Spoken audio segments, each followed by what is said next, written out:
Hello and welcome to the MES tool release highlights of spring 2026. In the new version of the MES Quality Commander, version 8.5, I will show you the flexible adjustment of time granularity. Let us have a look into the tool. This is the quality page of our showcase. You can see day revisions in the trend, which you can mark to see them in the status below. As revisions, we only have the days that have data imported. In the case of the showcase, data every week. With the new version of MQC, every user can change the granularity of these revisions. So if I want to change from day to month, I can just select it here in the toolbar and switch to a month display. I now see month revisions. So for example, I can click on the September or on August and can just see the latest quality for this revision. If I want to have a combined view of these two revisions, I go back to the day revision in this case, and I can see that by default, the month revisions are the hierarchy above, and I can even collapse these higher revisions. Milestones that cannot be shown with a line between two revisions, but are inside a revision, are shown as a dashed line across this bar. And they are visible in the tooltip as well.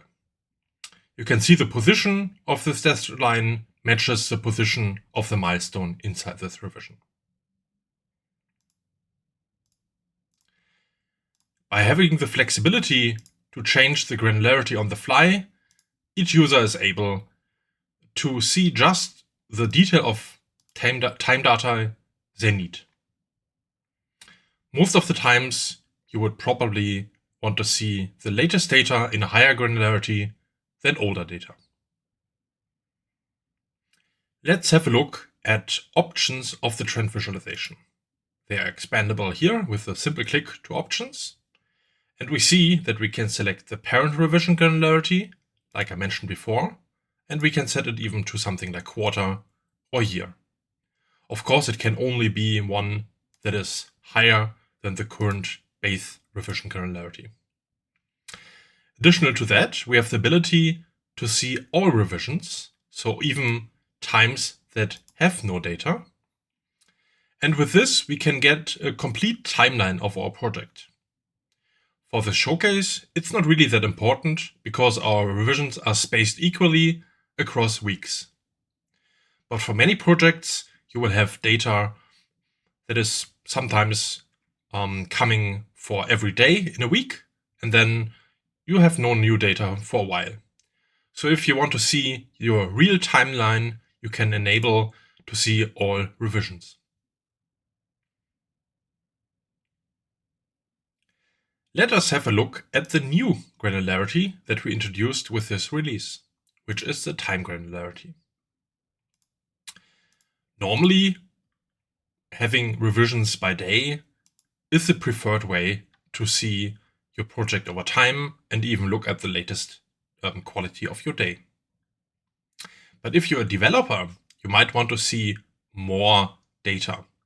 So for example, if you have made changes multiple times a day, you might want to see exactly what changes in each of these, for example, Git commits that you did.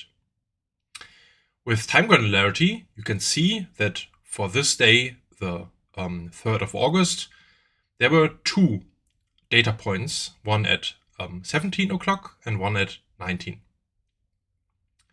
Of course, you can still collapse it into parent revision granularity, but you get really details if you show the time granularity. This is especially useful if you look to data details, where you see the concrete issues that are still present, and you can see that between different times, there might even be an increase in issues. Let's switch to diff view. Our div view allows you to compare revisions to each other. In this case, you can see that between 17 o'clock and 19 o'clock, there were changes made.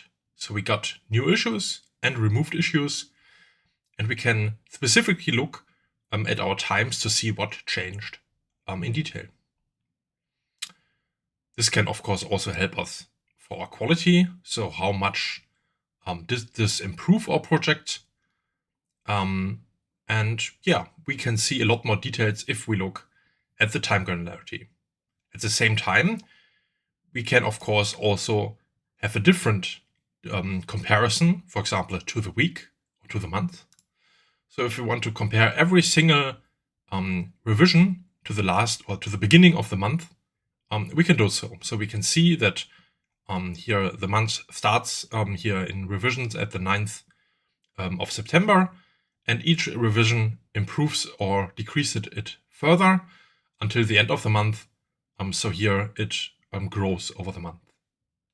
If we link the div to our selected granularity, we can see that the dropdown becomes gray. And by changing the granularity, we also change the comparison base. In this case, day to day. And that's it. Thank you for your time. And if you want, you can follow us on our social media, and you can find more information on our website. See you next time.